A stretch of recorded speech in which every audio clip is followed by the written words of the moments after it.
సాధారణంగా అన్ని డిగ్రీలకు ఇది 12 నెలల పాటు ఉంటుంది. అయితే స్టెమ్ కోర్సులు చేసిన విద్యార్థులకు అదనంగా 24 నెలల పాటు ఉంటుంది. దీన్నే స్టెమ్ ఆప్ట్ అంటారు. అంటే మొత్తం 36 నెలల వరకు అమెరికాలో ఉండి పనిచేసే ఛాన్స్ ఉంటుంది.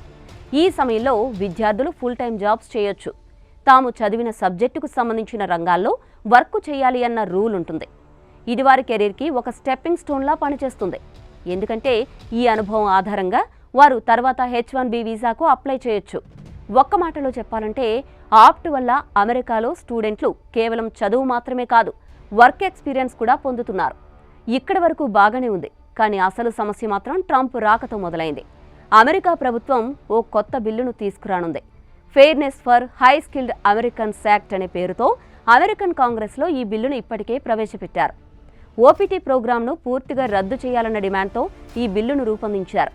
విదేశీ విద్యార్థులపై నిఘా పెంచడం, వీసాల రద్దు, చిన్న చిన్న తప్పులకే శిక్షలు లాంటి అంశాలు ఈ బిల్లులో ఉన్నాయి.